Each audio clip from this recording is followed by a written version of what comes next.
Welcome to the RNL Revolution Nothing Less show on September 22nd, 2022. This is our 120th episode. My name is Andy Zee. I'm the host of the show, coming to you from Los Angeles, California. We're living in a time when every week, every day, and often it seems as if every hour, events in the world, the crimes and the horrors brought on by this system and those who rule today make you want to scream that all this shit just has to stop. This is a time that cries out for a revolution, a real revolution, to overthrow the system that is driving, fueling, and unleashing such havoc and suffering on the people and the planet. An actual revolution to replace this people-killing, environment-destroying, spirit-crushing, capitalist, imperialist system that rules today, and replace it with a radically different and much better economic and political system, a revolutionary socialist system, based on meeting the needs of the people and carrying forward the fight for a communist world where there will be at long last an end to the exploitation and oppression and destruction of the environment throughout the world. On every episode of this, the RNL Revolution Nothing Less show, we bring to life and we dig into why a revolution is necessary, showing why this system cannot be reformed. We get into what an actual revolution is, including why it is possible in this time. And we bring to life why the goal of this revolution is and must be the emancipation of all of humanity all over the world. Now note that I said that we are bringing to you and fighting for a communist world, a truly liberatory world that has overcome all forms of exploitation and oppression. The communism we're bringing is the new communism developed by the revolutionary leader, Bob Avakian, who we call BA. The new communism builds on the theory and the first experiences of the communist revolution in the last century, yet it is a qualitative development beyond what guided those first liberatory socialist societies. The new communism that Bob Avakian has developed is a whole new framework for human emancipation. And on today's RNL show, you're going to see and experience that Bob Avakian is also a completely different kind of leader than the endless stream of bourgeois politicians who are put forward as leaders. Their goal is to maintain one variation or another of this system of capitalism, imperialism that is founded on and perpetuates itself through cruel and literally life-stealing exploitation, murderous oppression, and massive destruction in all parts of the world. BA is a revolutionary who bases himself on the scientific understanding that this system must finally be overthrown through an organized struggle involving millions of people and replaced, as I said, with a system that is oriented to and capable of meeting the most fundamental needs of humanity and enabling humanity to become fit caretakers of the earth. So with that as introduction, I want to welcome the co-host of the RNL Revolution Nothing Less show, Sunsara Taylor. How are you today? Andy, I'm great. I'm really happy to be with you. I want to welcome everybody tuning in. And how are you, Andy? All right. Well, we want to get into what we're covering today's show. There's a lot of things that have happened, as I said, in the last week, things that want to make you scream and cry. And hopefully it makes you want to get involved with the movement for an actual revolution. So first off, Sunsara, the world just took a more dangerous turn in the last 48 hours with Vladimir Putin, the imperialist ruler of Russia today, and then President Biden, the imperialist ruler of the United States, each upping the ante in the war in Ukraine. Both of these leaders are legit gangsters who are threatening the future of humanity, and we're going to have a segment on those legit gangsters. And we'll follow that with a segment, the opening portion of a major talk that Bob Avakian gave in 2018 called Why We Need an Actual Revolution and How We Can Really Make Revolution.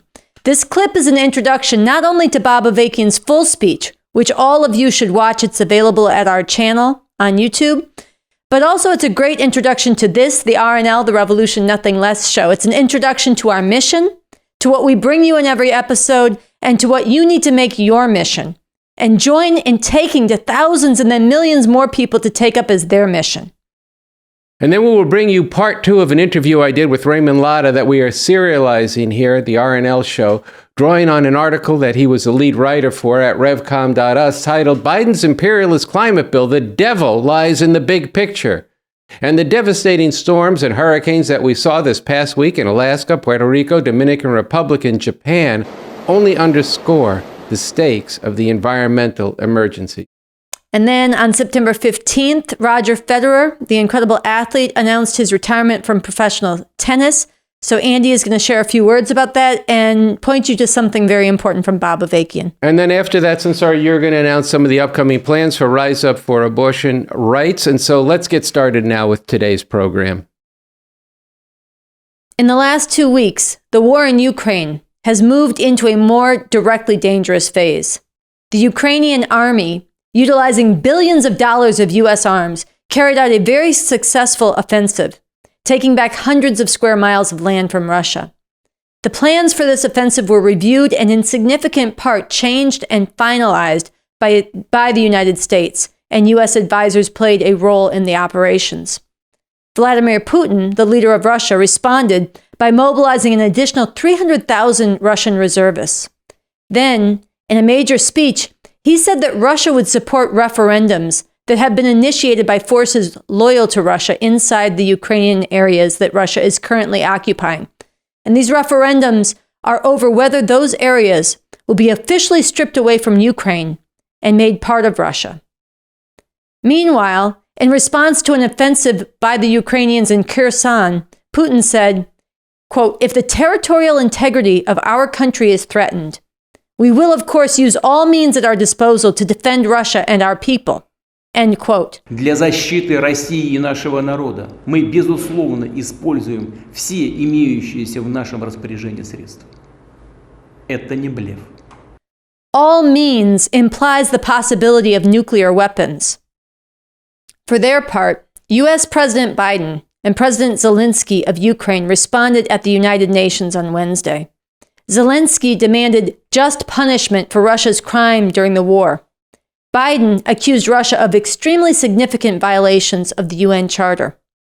All of this is extremely volatile and dangerous for humanity's future. Last April, Bob Avakian wrote a piece titled "Legit Gangsters, Gangsters with Nuclear Weapons." The RNL crew here created an illustrated version of this article that sharply poses how we, the people of this country and the people of the world, need to understand the difference between the interests of the imperialists and the interests of the people, and why we need to get organized for a revolution to sweep a system that threatens nuclear war off the face of this planet. So with that, this is Legit Gangsters by Bob Avakian. Legit gangsters. Gangsters with nuclear weapons. The events of today, and in particular the events relating to the war in Ukraine, bring back again memories of a friend of mine from back in the day, Billy Carr. Billy got caught up in the life and ended up being killed as a result while he was still in his 20s. But he had a sharp mind, and one time when I described what the imperialists who ruled this country were doing, not just to people here, but all around the world, he captured something essential about this right away. Legit gangsters, he said.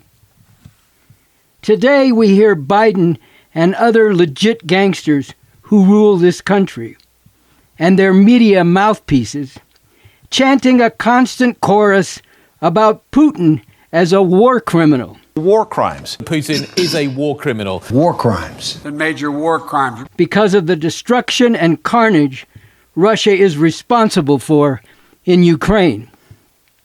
This is like the biggest mob boss or head of a criminal cartel self-righteously condemning the crimes of a rival but less powerful gangster. You can't do that. Only America can do that. Let us not forget, the U.S., a country founded on slavery and genocide, by far holds the record for invasions, coups, and in other ways, violently interfering in countries whose governments it does not like, slaughtering huge numbers of people in the process, far beyond what Russia has done in Ukraine. In short, none of what is going on around Ukraine is about a holy war of democracy versus autocracy that Biden and the rest are constantly proclaiming. The goal of the U.S. imperialists in relation to this war and overall is strengthening and expanding their empire of exploitation and beating back challenges to their domination. We want to see Russia weakened. The motivation on the part of the U.S., NATO, as well as Russia, is very much that of gangsters. Gangsters who claim legitimacy because they are heads of government, rulers of countries. But these gangsters are not just fighting over turf in a city. The turf they are fighting over is the whole world. And these are gangsters who control powerful arsenals of mass destruction, including nuclear weapons, with the capacity to kill off all of humanity. These legit gangster imperialists commit monstrous crimes on a massive scale, way beyond what someone like Don Corleone, the mob boss in the Godfather movie, could even think about committing. As I said in Basics, these imperialists make the Godfather look like Mary Poppins. What we need is a radical transformation to where revolution, not gangsterism, is setting the tone and the terms, not just on a block or in a neighborhood, but in this country overall, and ultimately in the world as a whole.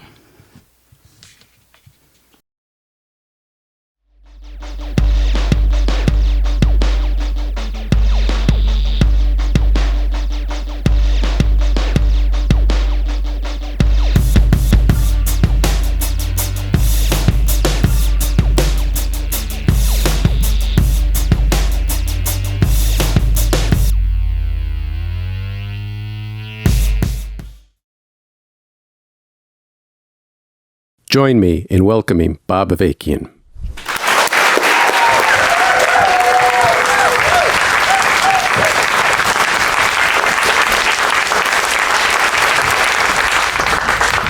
Why we need an actual revolution and how we can really make revolution.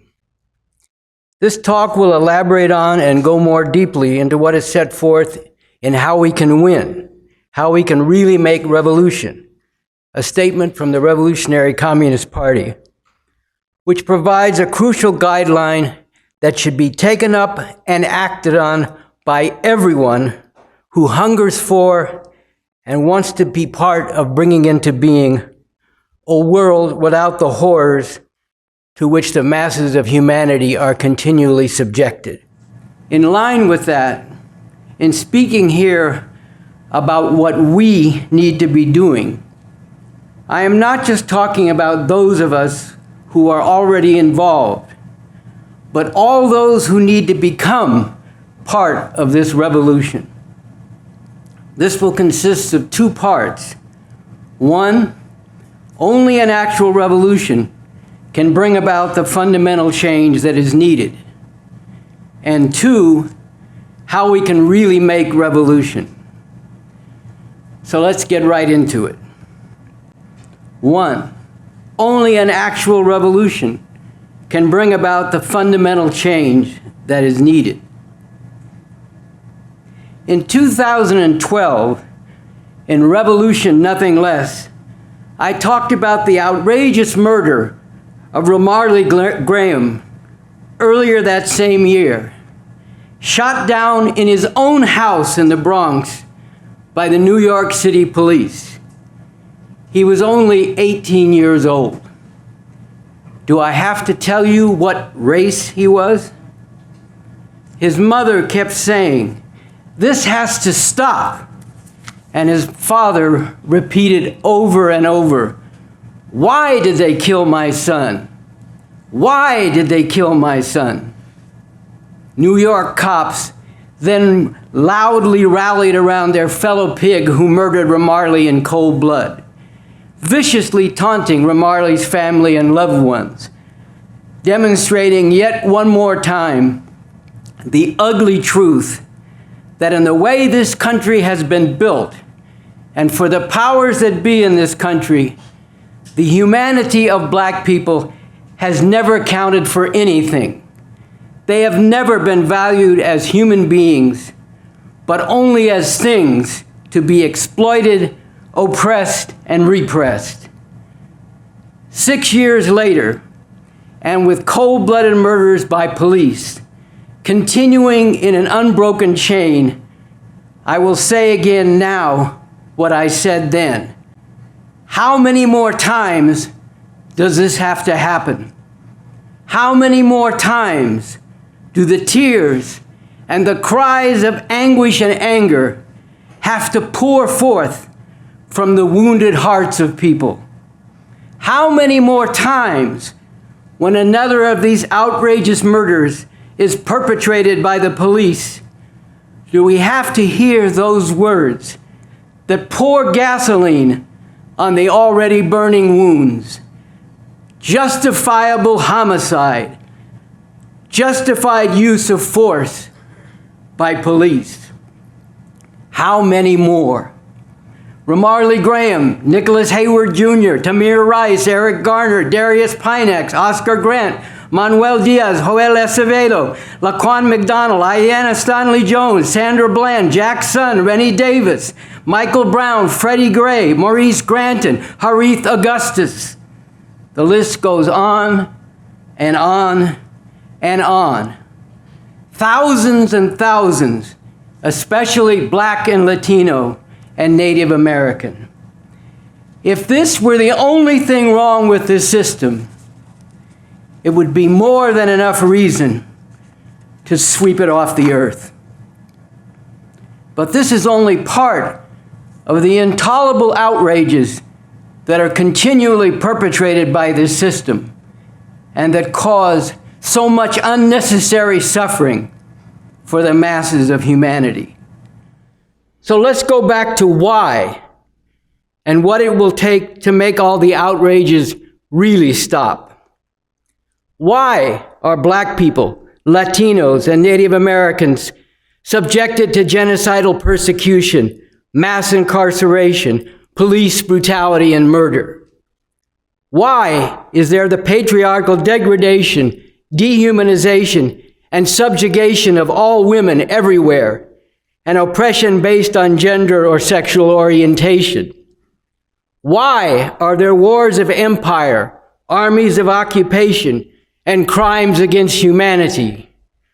Why is there the demonization, criminalization, and deportations of immigrants and the militarization of the border? Why is the environment of our planet being destroyed?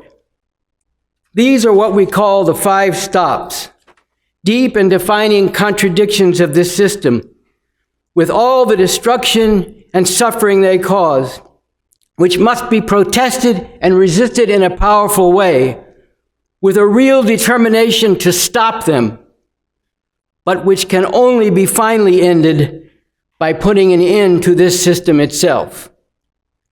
Why, along with all this, do we live in a world where large parts of humanity live in stark poverty, with 2.3 billion people lacking even rudimentary toilets or latrines, and huge numbers suffering from preventable diseases, with millions of children dying every year from these diseases and from starvation, while 150 million children in the world are forced to engage in ruthlessly exploited child labor. And the whole world economy rests on a vast network of sweatshops, employing large numbers of women who are regularly subjected to sexual harassment and assault. A world where 65 million refugees have been displaced by war, poverty, persecution, and the effects of global warming. Why Is this the state of humanity? There is one fundamental reason. The basic nature of the system of capitalism, imperialism that we live under, and the way, because of its very nature, it continually perpetrates and perpetuates horror after horror. And in fundamental terms, we have two choices. Either live with all this and condemn future generations to the same, or worse, if they have a future at all, or make revolution.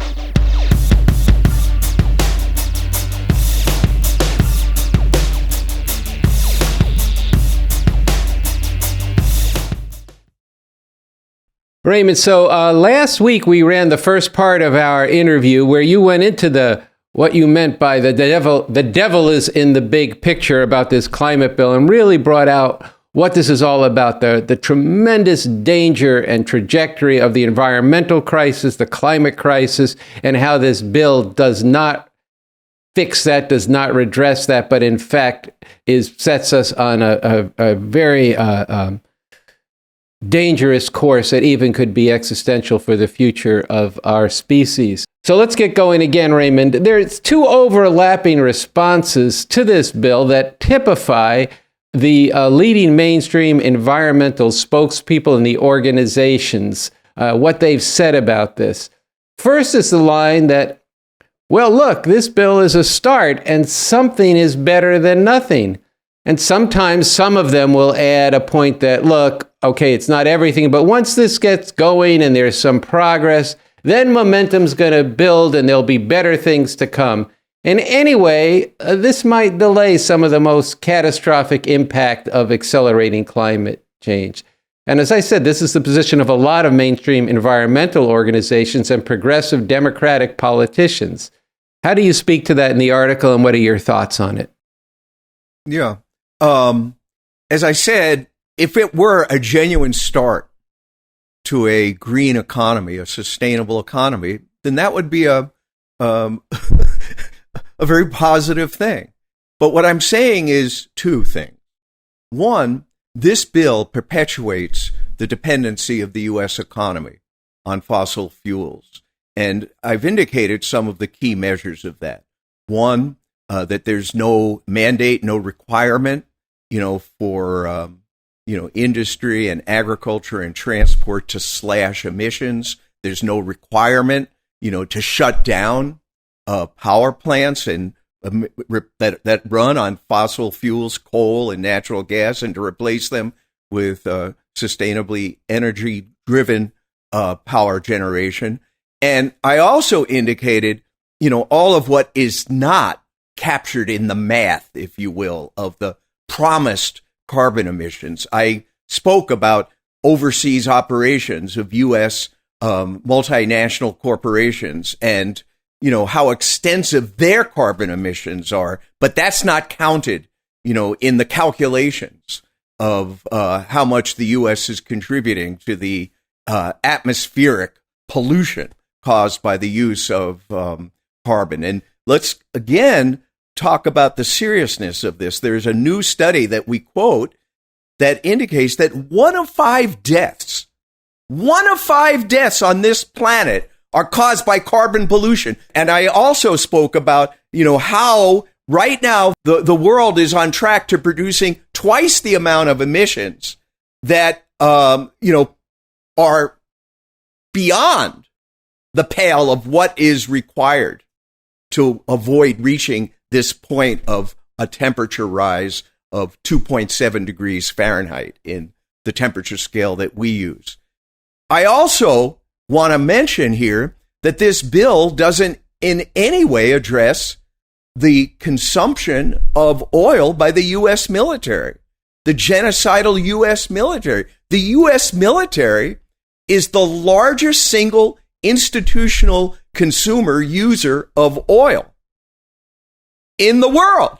And not only that, it's the single largest institutional emitter of carbon in the world. Now let's go into the climate bill and see what it has to say about that. Nada, nothing. The Climate Act provides $369 billion of incentives and subsidies and tax breaks for private corporations to move towards more renewable energy. No mandate, no requirement that they do that. $370 billion over 10 years. Do you know what the U.S. military budget is for next year, for 1 year? $770 billion. That's twice the amount in 1 year of what this 10-year plan budgets for renewable energy. It's a joke. So I want people to really grasp that the wool is being pulled over their eyes on the one hand. They are being lulled to sleep. People that want to see action taken and who are embracing this as at least it's a start. No, it's not a start to a rapid transition to a green economy. It is a perpetuation of a situation where the U.S. is the largest producer of oil and natural gas in the world. It has a military, a genocidal military that enforces its dominance in the world. And people are so desperate for something positive because the bar has been so low for the United States. You know, people should, the welcome that has been greeted, this is historic, the largest single climate legislation. Well, that's true because they've done nothing. Since 1989, when the climate scientist James Hansen appeared before Congress and laid out the facts and the truth of global warming. Altogether, this evidence represents a very strong case, in my opinion, that the greenhouse effect has been detected and it is changing our climate now. Was that a wake-up call for U.S. capitalism, imperialism? No, they ignored it. Shortly after he appeared, there was an international treaty signed, the Kyoto Treaty, which was the first global treaty to limit, to not limit, but at least to promise to limit the reduction in carbon emissions. The U.S. couldn't even bring itself to sign that treaty. In 2015, when the Paris Climate Agreement was reached, in the first few days of that conference, Obama lifted controls on the export of oil from the U.S. to other parts of the world. And then a year later, Trump pulls out. And now we're supposed to hail and embrace, this climate law, which, as I said, doesn't come close to acting commensurate with the severity of this crisis. And isn't it interesting, Andy, that at the same time, there's all the hoopla about this climate act as like a whole new world awaits us of sustainable energy, that Biden and the U.S. imperialists are calling on U.S. oil companies to ramp up oil production, calling on Saudi Arabia, a close ally, to ramp up oil production because they want to flood the markets with oil in order to wage their proxy war with Russia, their imperialist rival. So this is the nature of the game right now. And for people to be lulled to sleep is really, really unacceptable. As I said, people are welcoming this because the something is better than nothing argument. But what I'm demonstrating here is that this something is the continuation of U.S. dependency on fossil fuels.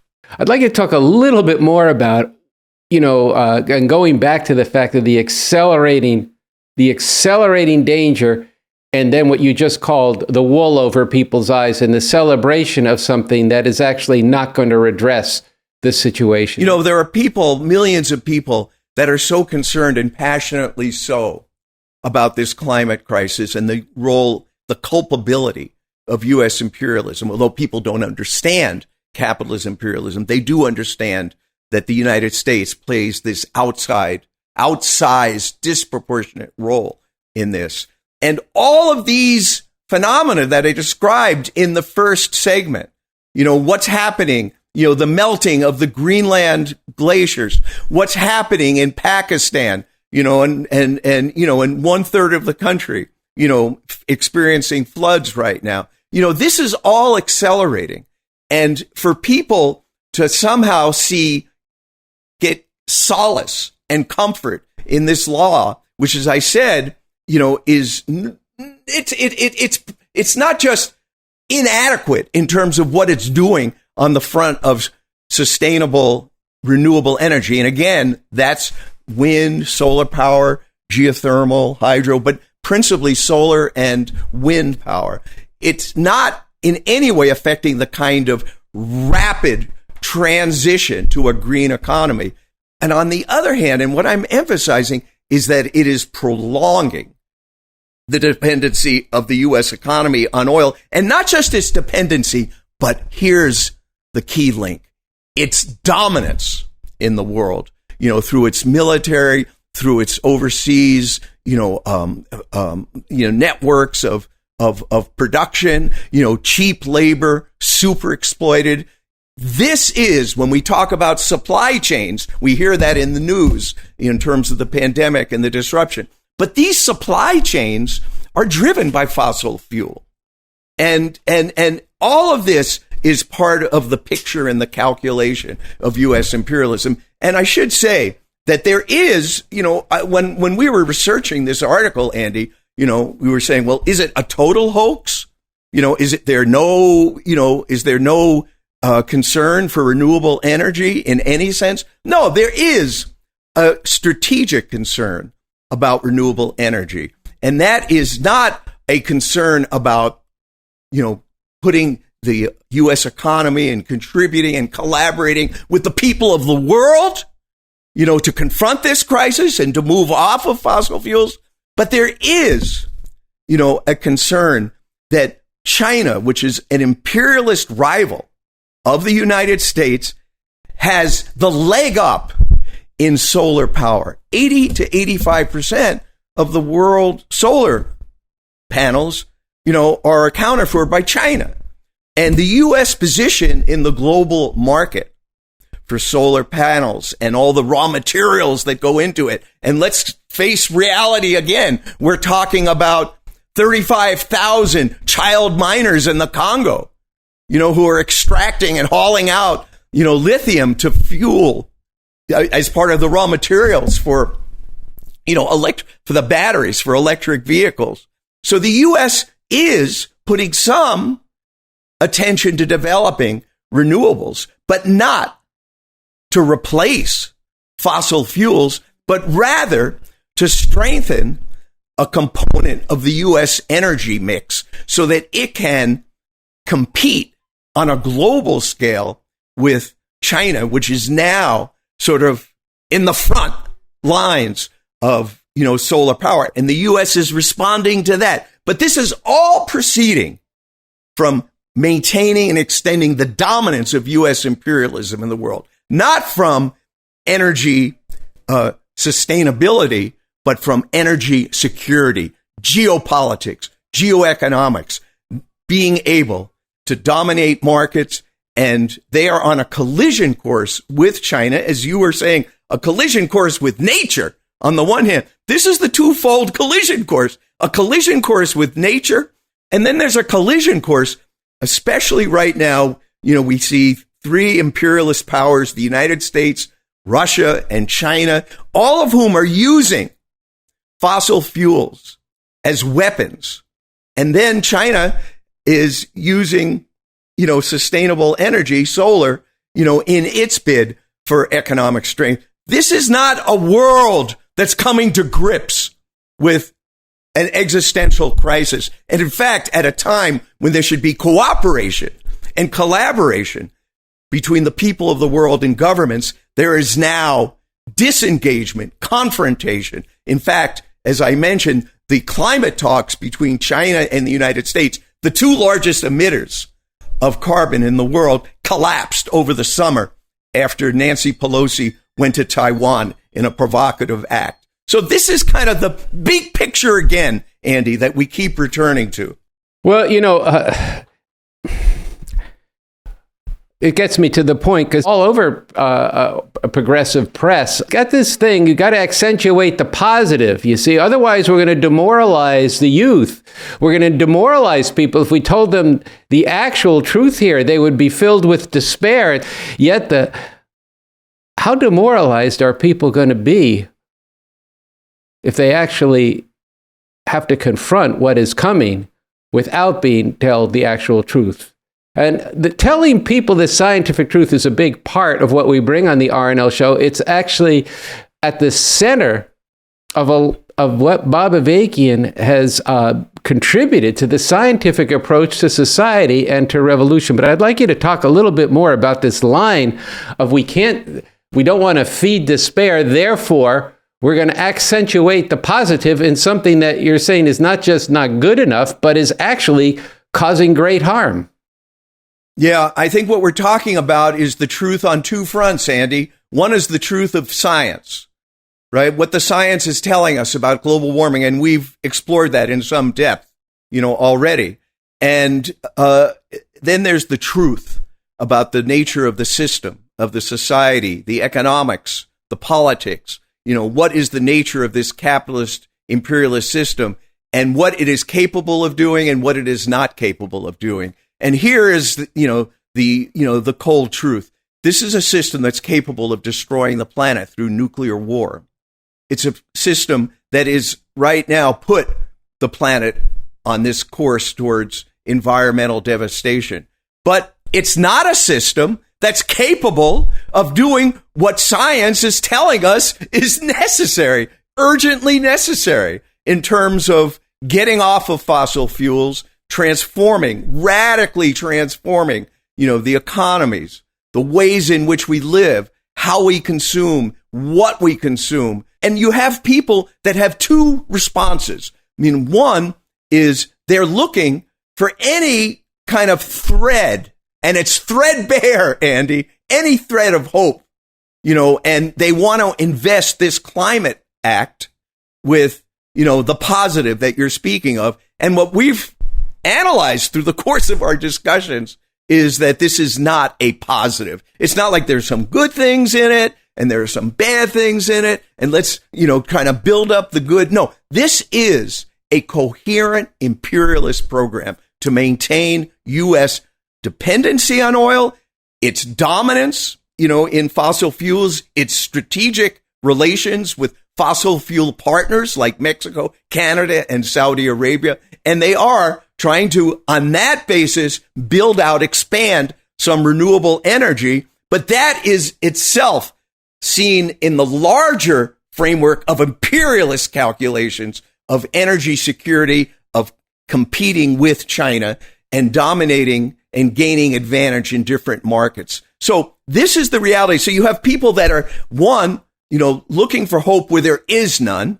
And two, you have people who have given up, who become hopeless, who despair. And, you can kind of understand why people would despair if they saw no basis to act. People who are, seeing the magnitude of this crisis, and they see no hope. But there is what Bob Avakian has called hope on a scientific basis, on a scientific foundation.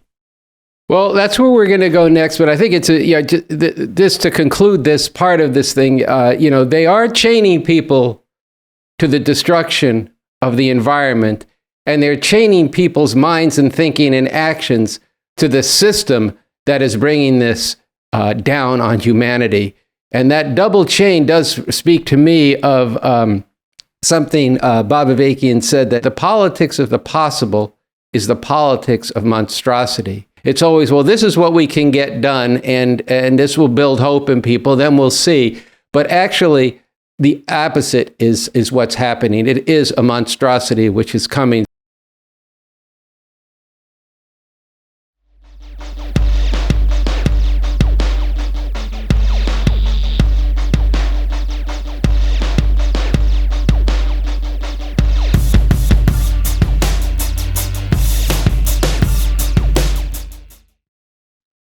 On September 15th, tennis great Roger Federer announced his retirement from professional tennis. We want to take this occasion both to acknowledge what Federer brought to the sport of tennis and to sports overall, and we also want to bring to your attention a beautiful piece written by Bob Avakian in June of 2020, which illuminates what is so inspiring in Roger Federer's game, and in so doing, it provides an insight into the depth and the passion of the person, the leadership, and the vision of Bob Avakian and the new communism. This piece is available on our website, revcom.us. The article is titled, Revolution, Roger Federer's Tennis, What Do They Have to Do with Each Other? A lot, actually. Bob Avakian begins the article with this, quote, what is put forward in the title of this article, that Federer's tennis has a lot to do with revolution, can be understood to be profoundly true. Once there is the necessary appreciation for both Federer's unique, unmatched approach to and performance in tennis, and what the revolution I am speaking of is and needs to be all about.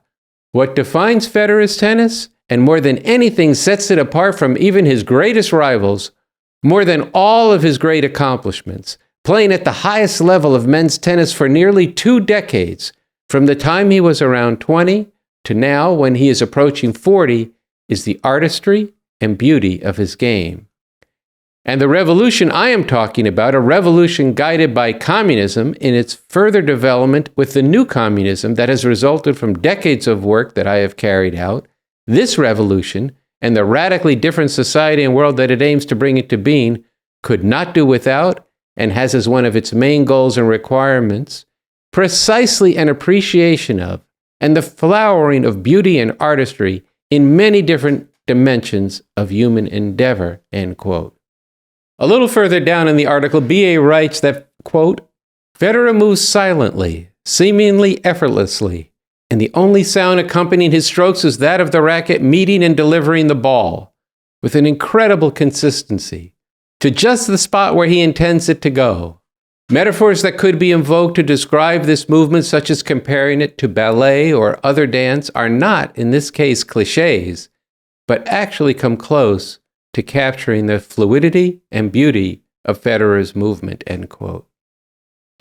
I'm not going to read more than this from Bob Avakian's article, but I just want to give you a feel for this piece, with the hope and the expectation that you will go to revcom.us and read it for yourself, and see how B.A. Bob Avakian analyzes Roger Federer's game, his artistry, and then connects us to the revolution we need, that gives full expression to the need for people to be amazed, to the need for beauty in a society that has moved past the life and spirit crushing of today's world.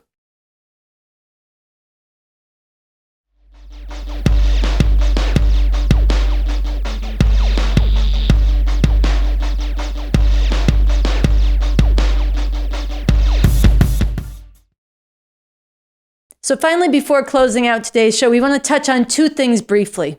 First, we want to say that our hearts are with the women and the men rising up in righteous fury and courage right now across Iran over the death at the hands of the morality police of Iran of Mahsa Amini, a 22-year-old young woman who was taken into custody for allegedly violating the hijab laws, the forced veiling laws.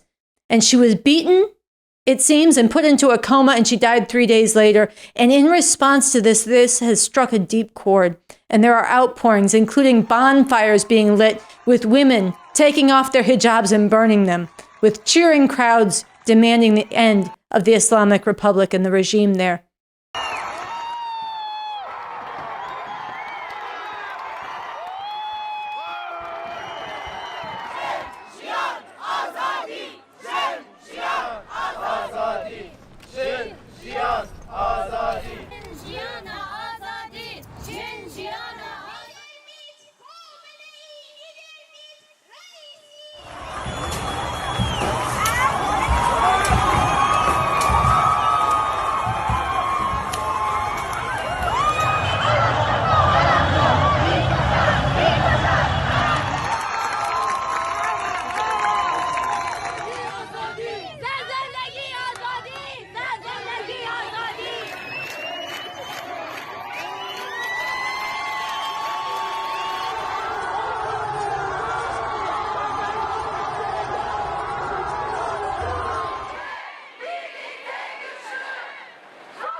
The other thing we want to bring to you before we close out today's show is the crimes being committed against women in this country. The recent Supreme Court ruling that eviscerated women's fundamental right to abortion, the seismic crime against women that has been committed. There is a day of action coming up on September 28th, being taken up by Rise Up for Abortion Rights in this country. It's an international day of action for safe abortion worldwide. It was started in the 1990s by women in Latin America, and it's being taken up now by women and others around the world. And here in this country, Rise Up for Abortion Rights put out a call and is calling on people to go into the streets with green, the color green for abortion, and to mark this day in actions big and small. And their call for this action begins by asking all of us, just like I want to ask you, to remember how you felt when you heard the news on June 24th that Roe v. Wade had been overturned, that women's right to abortion had been shredded, that the state was given the right to hijack women's bodies and force them to have children against their will and render them as less than fully human in the eyes of the law. Remember the fury you felt. Remember the fear that so many felt. Remember the stories that came pouring back to people, grandmothers and friends whose deaths by illegal abortions more than 50 years ago have been shrouded in shame and silence. The memories of these women who were brought back, and the fear that this is the future that now hangs like a threat over all young girls and women in this country. Don't let yourself be normalized to this horror. Instead, stand up and rise up with Rise Up for Abortion Rights. And their call says, and I want to read a portion of it because it's very important. It says, this decision was illegitimate. Forced motherhood is female enslavement. This must never be accepted. This call from Rise Up for Abortion Rights goes on to say, yet the Democratic Party and mainstream pro-choice leaders adjust to this new normal. Rather than call out the complete illegitimacy of putting women's very lives up for a vote, they echo the fascists on the Supreme Court who insisted that the only practical response to their assault is to vote harder. No, we must face the truth. Voting and working for elections by itself will not stop this assault. For decades, relying on the elections has fueled the dynamic where yesterday's outrage becomes today's compromised position and tomorrow's limit of what can be imagined. And on top of this, today the fascist Republicans are rigging elections and preparing for violence if they lose. What we need, what the times demand urgently, vitally, and most of all, is a movement of women and everyone who cares about justice in the streets with righteousness, with the determination to put things on the line to turn this whole trajectory around. This is our great responsibility, and we must rise to this challenge now. We must demand legal abortion on demand and without apology across this country and everywhere. So I want to urge you to go to riseupfораbortionrights.org. Visit the website. We'll also be posting things at revcom.us. Find out about actions planned across the country. Get organized with friends and others that you know to take action where you are. This could be tabling on a campus. This could be banner drops. This could be die-ins. It could be disruptive protest. But in whatever way you can, get out in public with the green and raise that demand, legal abortion on demand and without apology now. And as you do this, spread the word about. Lift people's sights to and organize them into the revolution that is needed to finally break all the chains that bind women. So with that, Andy, this brings us to the end of episode 120. It does, Sunsara. And we would like to really hear from you. What have you thought of the last couple of shows? What do you think of today's show? What questions do you have? It really matters to hear from you. We're doing this show to reach all of you so that you can see the necessity for an actual revolution, see what's involved in it, and become involved in both spreading the show, getting into Bob Avakian, getting into the RevComs, and preparing for the kind of times that we are living in. If you're watching this show with a group of people, with family, friends, a group you've pulled together, what's been the discussion? What questions have come up? What do people disagree with? All this is part of the process of our learning and your learning, so that together we can make an actual revolution in this country, in this time. And so with that, we will see you next Thursday night at 5 p.m. Pacific time, 7 p.m. Central time, 8 p.m. Eastern time, for episode number 121 of the Revolution Nothing Less show, the RNL Show. Good night.